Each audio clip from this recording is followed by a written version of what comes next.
Thank you for having me. Good evening, everyone. I'm Danielle Murphy, as Deb said, and tonight we're going to talk about scams, and particularly those scams related to the nasty virus COVID-19. So what I'm going to do, though, is I'm going to go ahead and turn my video off so you guys can enjoy the PowerPoint. Then I'll encourage you all to save your questions for the end. Go ahead and type them in the chat, and then I'll come back on the video to answer those questions. And hopefully you can also share some examples of maybe somebody that you heard have been part of a scam like I'm talking about, or maybe you have as well. So I'm going to go ahead and turn my video off, and then we'll start the presentation. So before I get started talking about the scams, I do want to tell you a little bit about the office that I work for. As Deb said, I work for the Ohio Attorney General, and that Attorney General is Dave Yost, and he is our 51st Attorney General. Some of the duties of his office is that he is the attorney for the state of Ohio. Now, that doesn't mean that you can call him for personal representation. What it means is he represents all state elected officials, including the governor's office, the secretary of state's office, and the treasurer of state's office. Our office also supports local law enforcement, and we do this in a couple different ways. We have the Police Officers Training Academy, which is in London, Ohio, and their officers across the state get the training that they need to make sure Ohio citizens are safe. They also support local law enforcement through our Bureau of Criminal Investigation Office, or BCI. So I'm sure many of you out there listening today love to watch those crime scene shows. I know I do, like NCIS or CSI. Well, that's what BCI does. We solve crimes and homicides through DNA analysis and fingerprint analysis. However, it does take our office longer than that hour to solve those crimes, right? Our office also enforces certain laws that are passed by the General Assembly. Those laws include environmental protections, charitable organization, and consumer protection. And as Deb said, I am here today from our consumer protection section. One of the other really neat things that we rolled out before we all went home in March because of the virus was our Robocall Unit.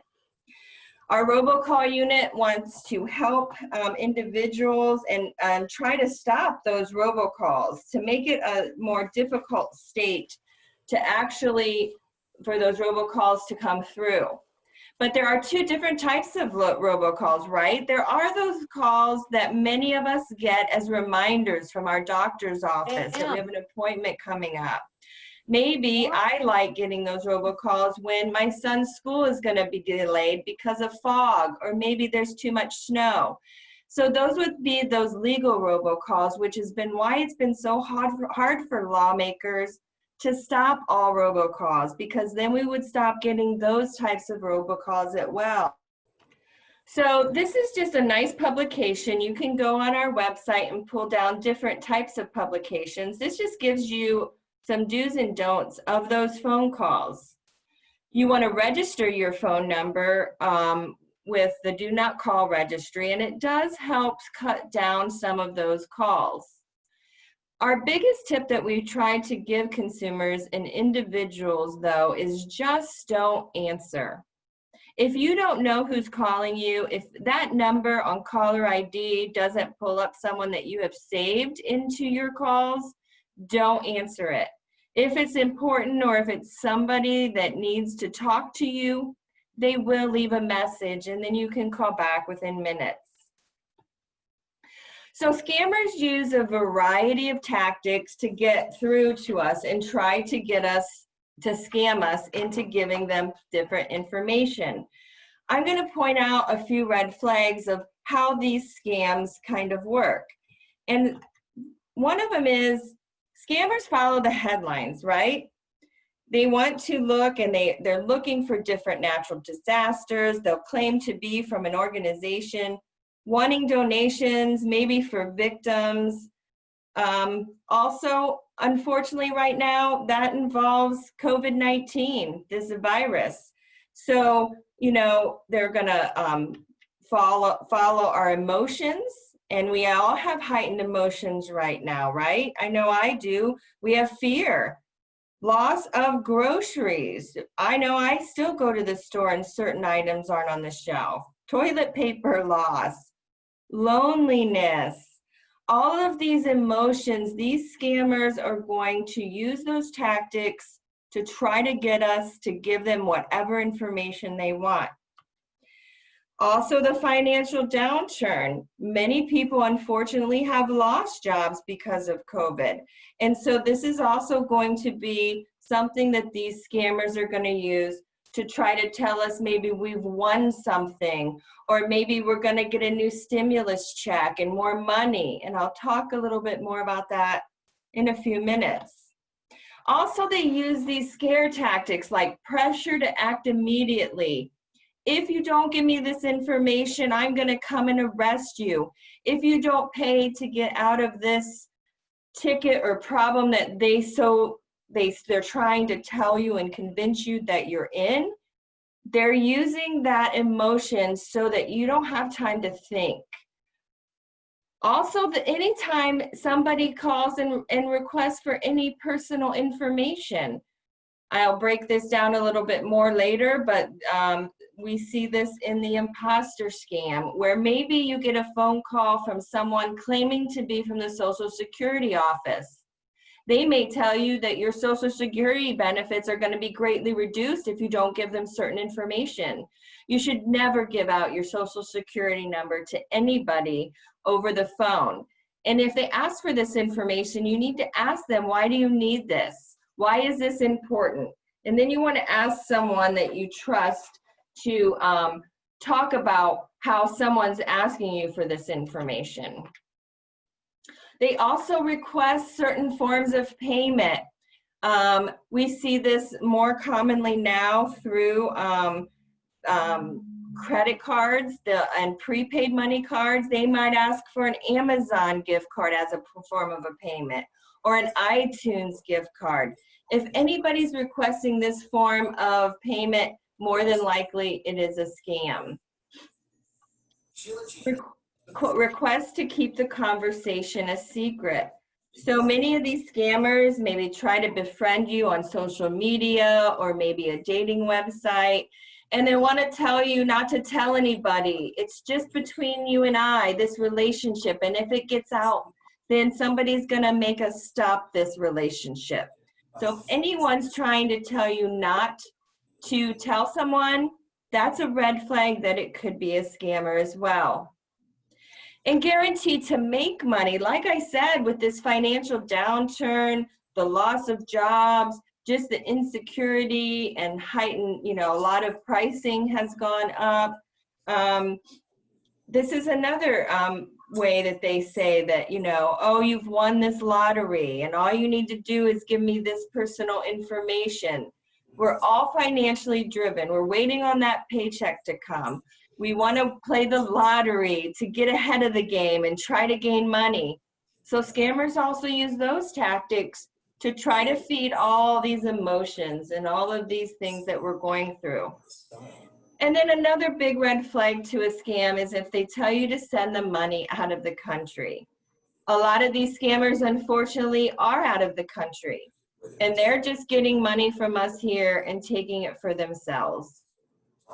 Like I said, the stimulus payment scam, we had an example where an Ohioan called our office and she said that she was directed through a text message to click on a link to accept her COVID-19 stimulus check payment.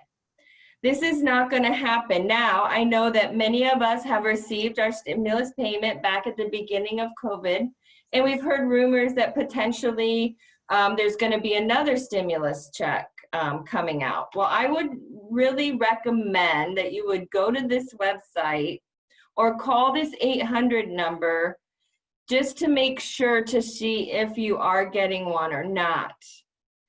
Many times, like I said, they'll claim to be a government agency, these scammers, when they call. Maybe they say that they are trying to, watch us to make sure. Maybe they're saying that, you had been too close to someone that got coronavirus. And this is the health department. And we want to make sure that you don't get the virus. All of these things, unfortunately, they could be true, but more than likely they're not.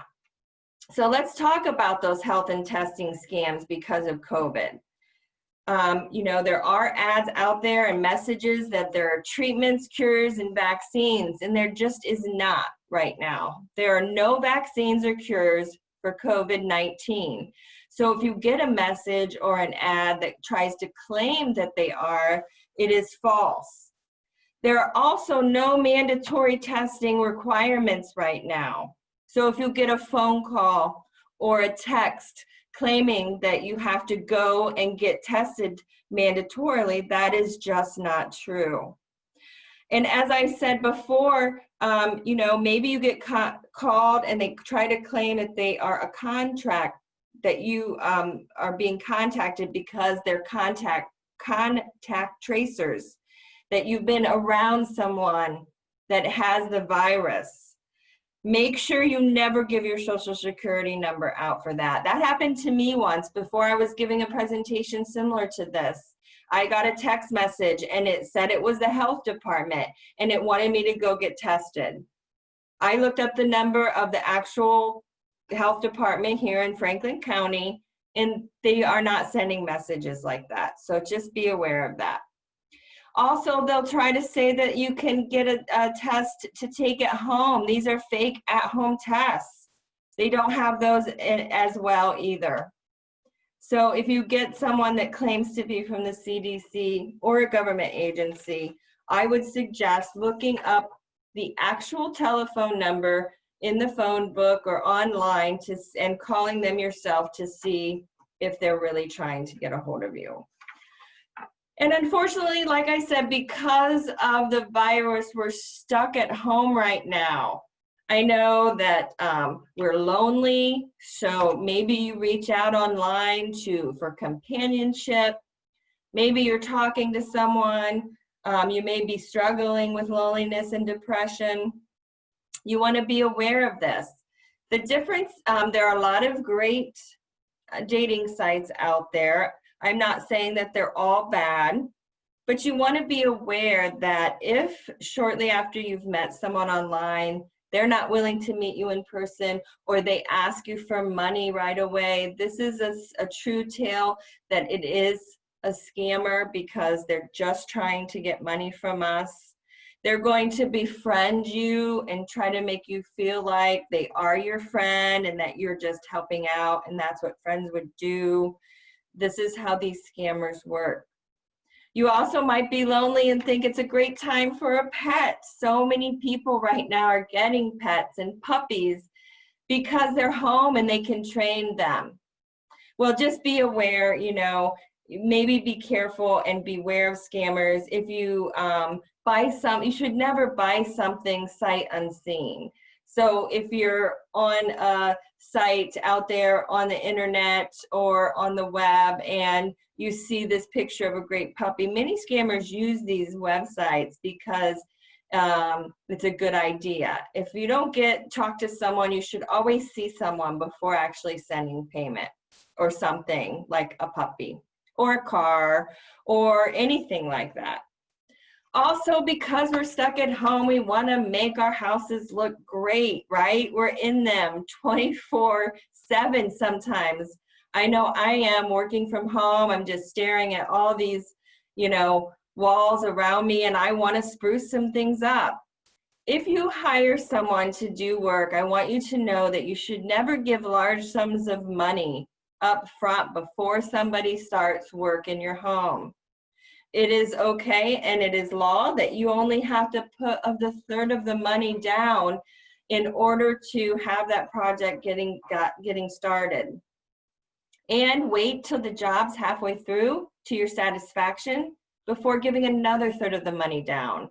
Then hold the rest of the money back till the end until you're satisfied.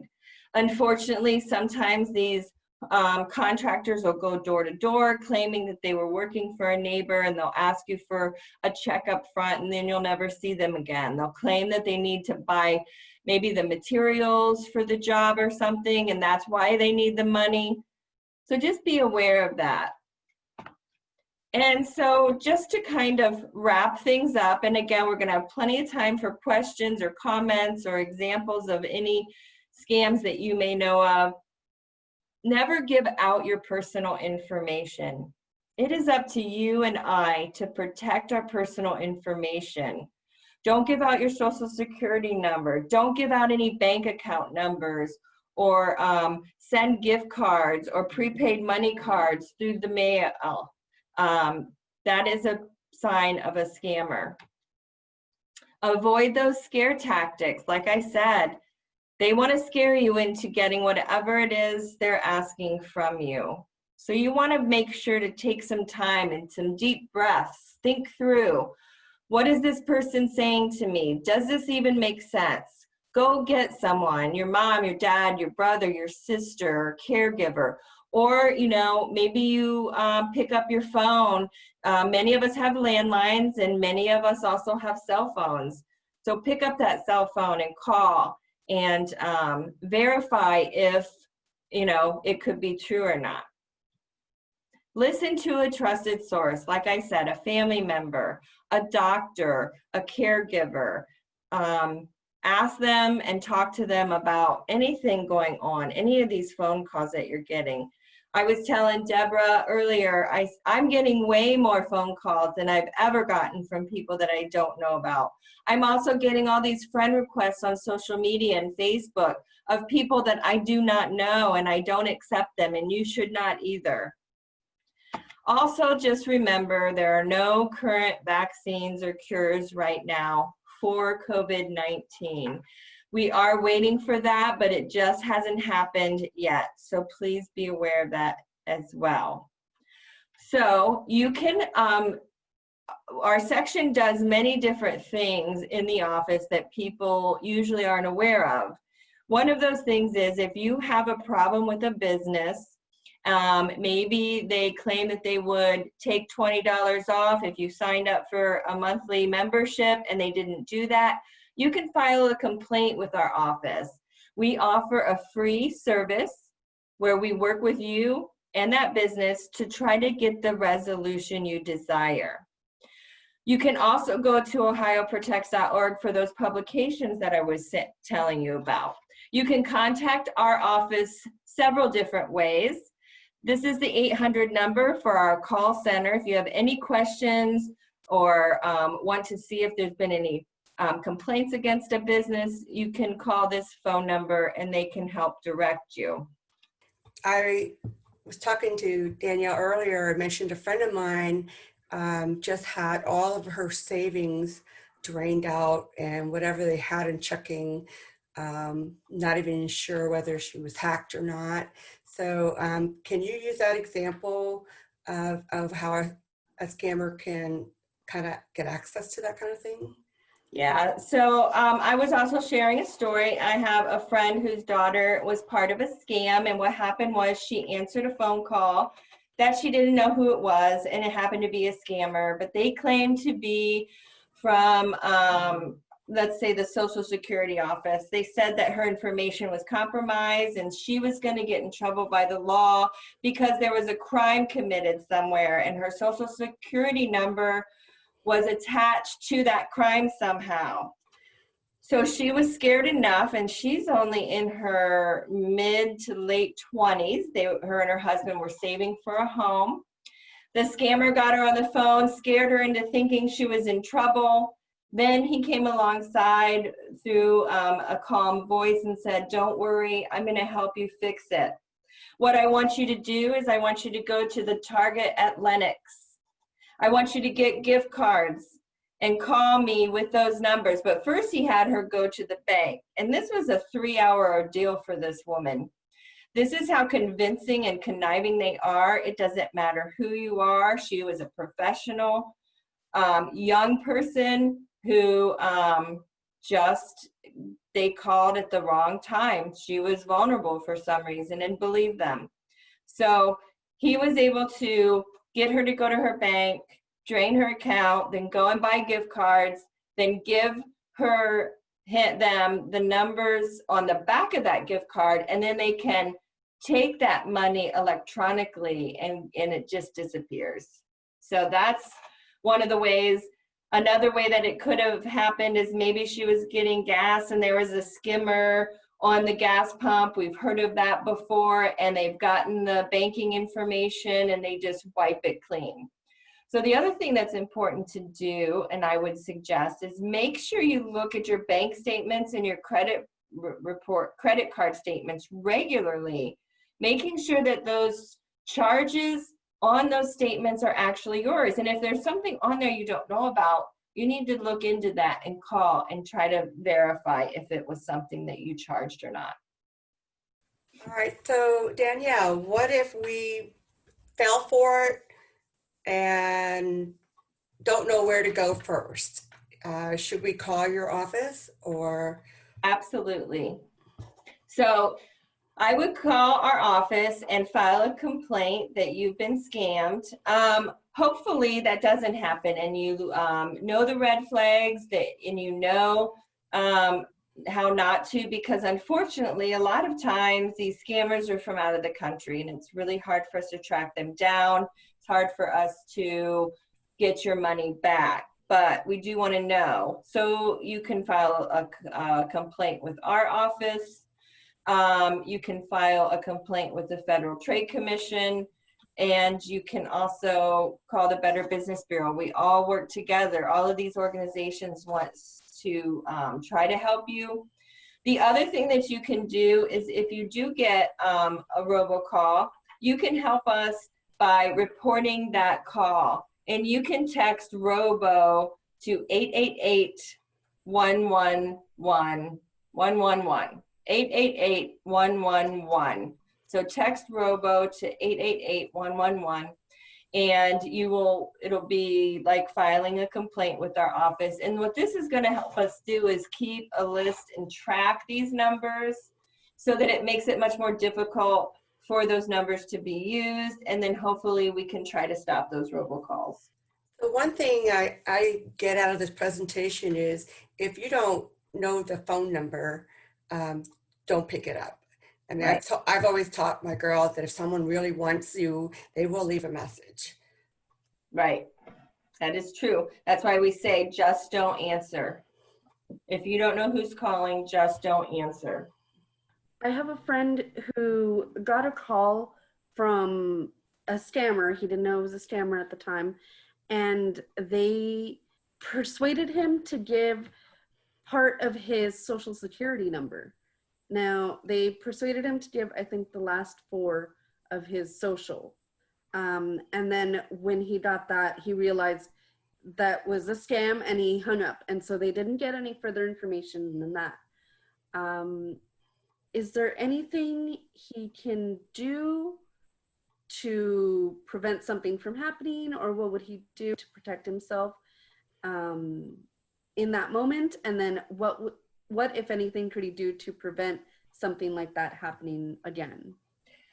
So the first thing that I would suggest is sometimes scammers can get partial social security numbers. So you shouldn't give any part of your social security number out. However, since he did, that doesn't mean necessarily he will become a victim of identity theft or anything will happen, but there are ways to find out if somebody uses his information, and that is to run your credit report.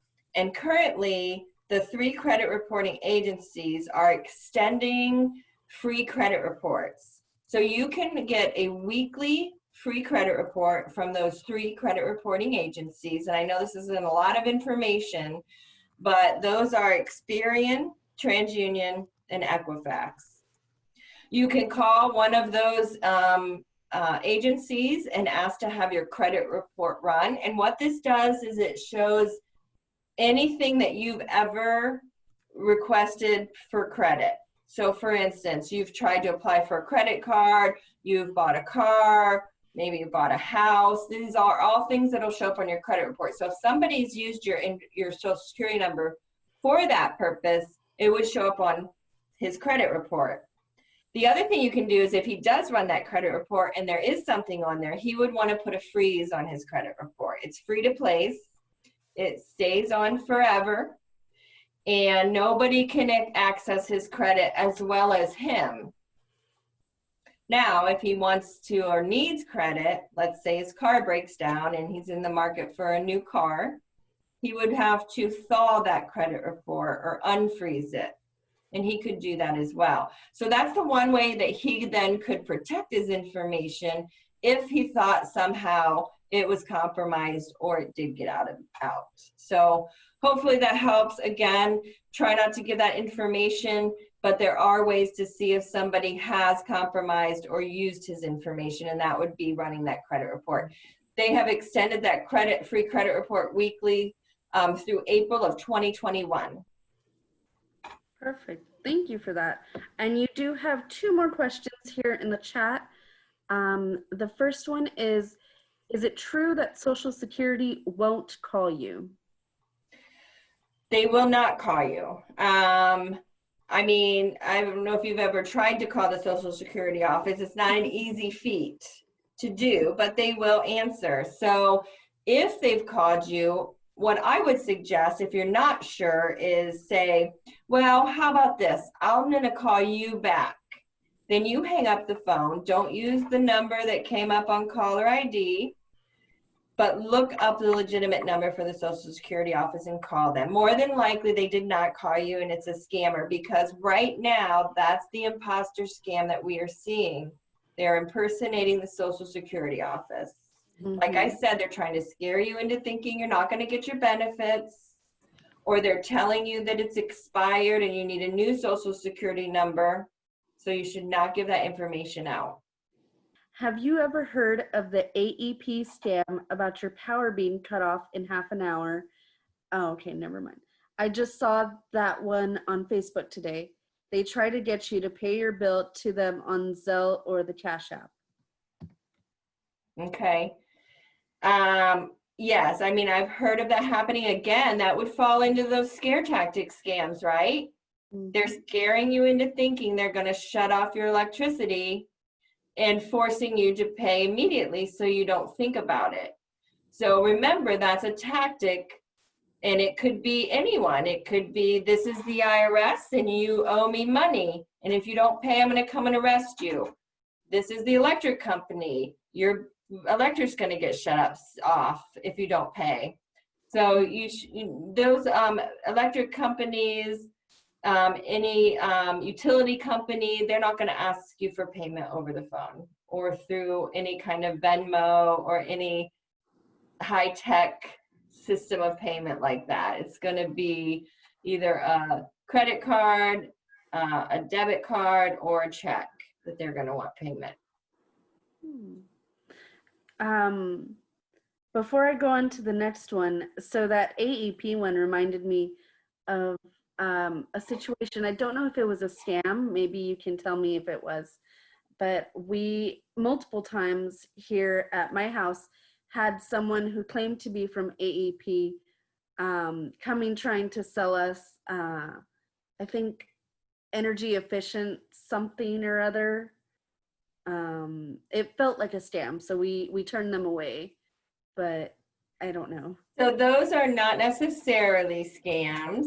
The thing that most consumers aren't aware of, unfortunately, is you have an electric provider, which is not your electric company, and you can select any electric provider or gas provider you want, and you have a long list of different providers that you can get. The reason they go door to door is they want to try to bargain to get you to go to theirs, but sometimes you might have to sign a contract. Sometimes it would cost more. If you decide to cancel that provider, they're going to charge you more money or a fee.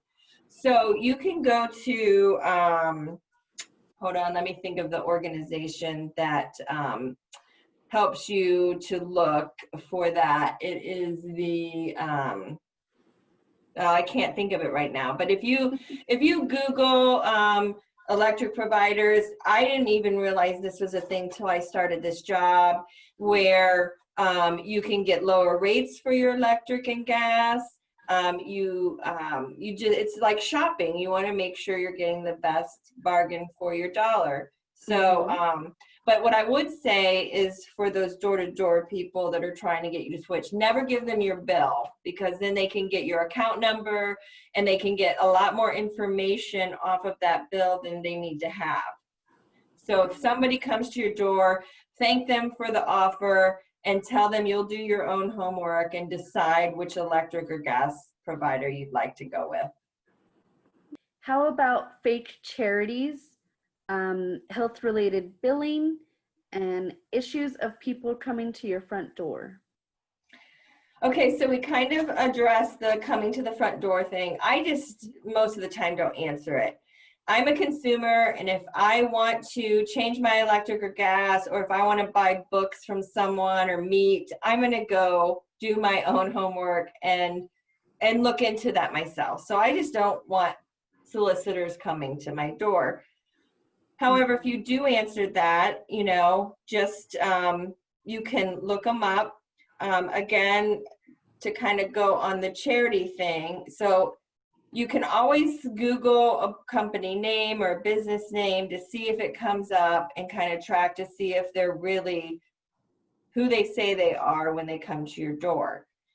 As far as charities goes, our office has a charitable section, and you can go to our website and you can go to ohioattorneygeneral.gov and go to our charities tab or section, and you can put the name of the charity in there. Our charitable section has to approve all legitimate charities.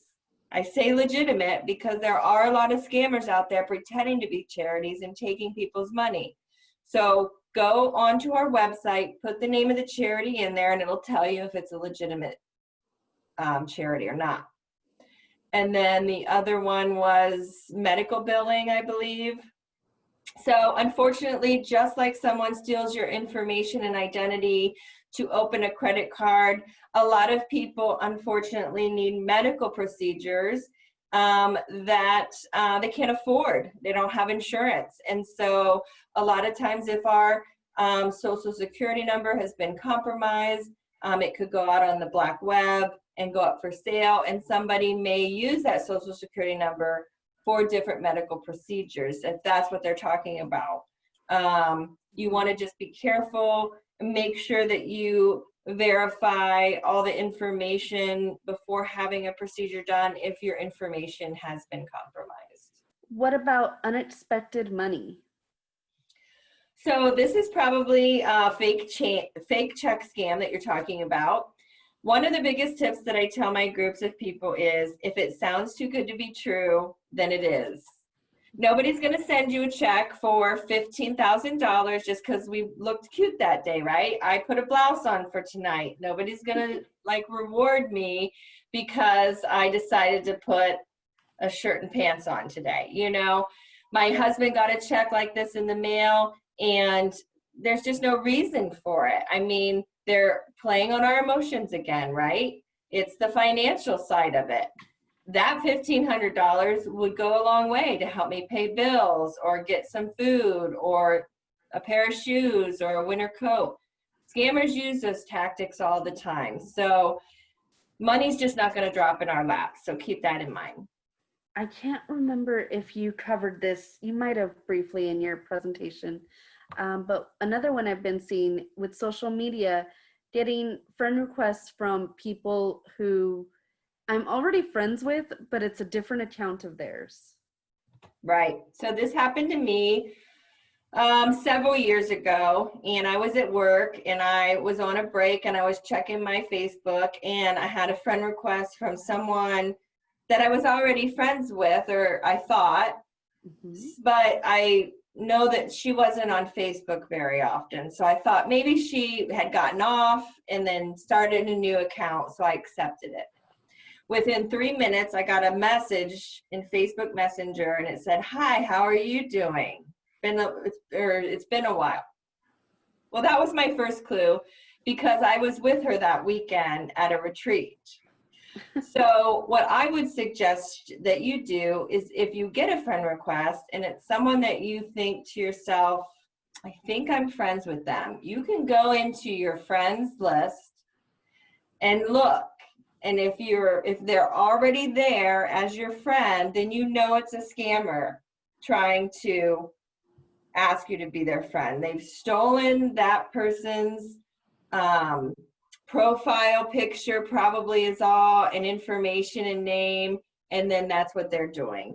The way that you can also stop that is you want to make sure that you know what your settings are set on in Facebook. Only the people that you accept as friends can see your posts unless you don't have it set that way.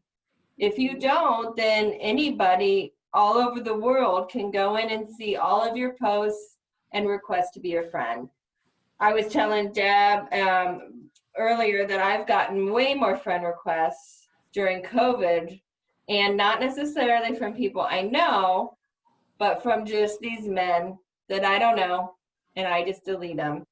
So scammers will use all of those tactics, even just their own name sometimes, to try to get us to accept those friend requests. Because honestly, a lot of younger people, they want as many friends as they can get, and they really just don't think of the ramifications of accepting all of those friend requests. Is there any way we can get texts that name someone else but keep coming to my name? For some reason on my cell phone with those texts, it won't let me block that particular call. What I mean is there a way we can get rid of those texts that keep coming to my number but name someone else? They come about once or twice a week. Those are probably smishing scams, which are just scammers that are sending texts to try to get you to click on it or give out information. You should be able to block those. I'm not sure why you are not able to. If you're talking about maybe you're getting phone calls and they think it's somebody else's phone, maybe you bought a phone that was someone else's, and maybe this happened to me years and years ago where I think that I got somebody's phone number that owed money to somebody. And so I was getting these phone calls and I'd answer it and I'd be like, no, that person doesn't have this phone number. Please, I'm not, take it off. And it took an awful long time to get that straightened around. But depending on what kind of phone you have, you should be able to block all texts and or phone numbers. And you would just have to ask someone that's more tech savvy. I know I'm not that tech savvy. It's kind of easy on an iPhone because you just scroll down and you can say block this number. As far as any other device, an Android or I don't know, maybe one of you knows. I'm not sure. Hang on, Jamie. Regarding that, I wrote on here that my iPhone won't let me block texts unless I create a block for that phone number. So I almost have to create the number into my contact and then block that number. So I've got about 6 blocked numbers. So I haven't figured out how to do it any easier with iPhone. What about the Amazon scan? Oh, you have a package coming, it's waiting for you at the post office, or the Amazon scan, I'm not sure about that one as much as I received an email saying that my account information on my Amazon account was expired and I needed to give them my new credit card for payment.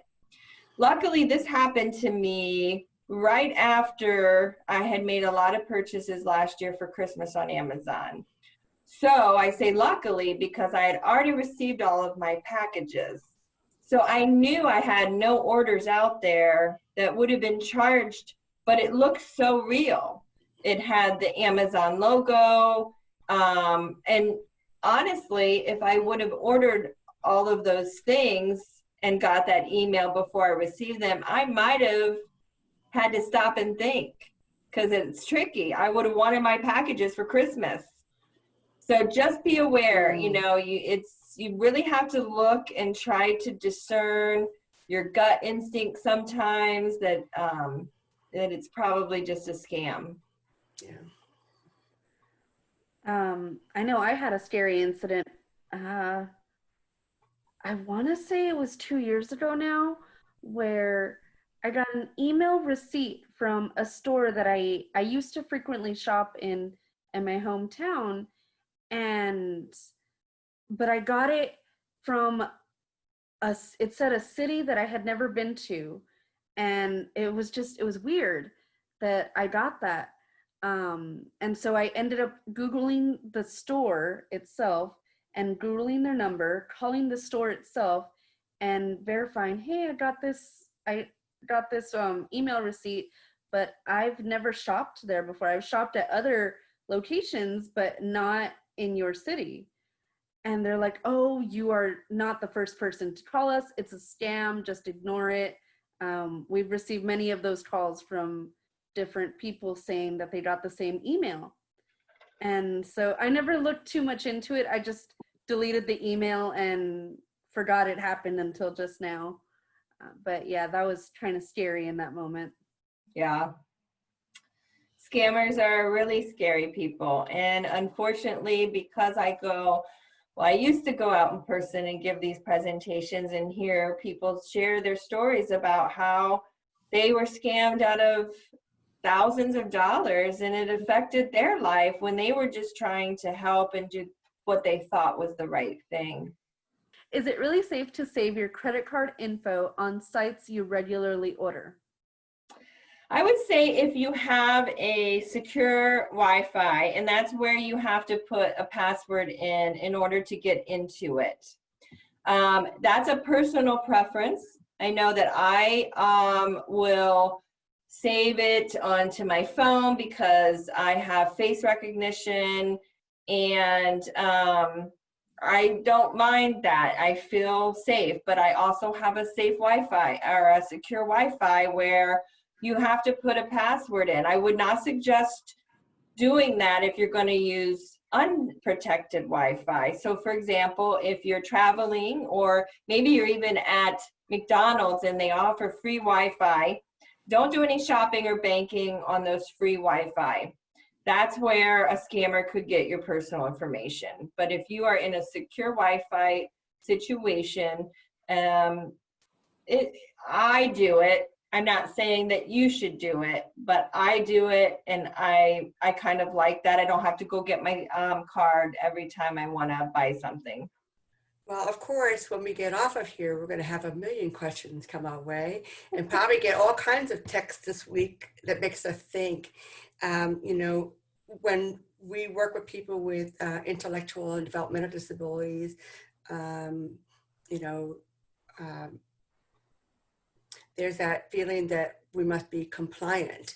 And so if someone says government or agency, those buzzwords that we are taught to respect as being good for us, you know, we need to be really intentional on helping people who need that understanding that the best thing to do is just not answer the phone, or that you won't miss a call. If it's really important, they'll leave a message.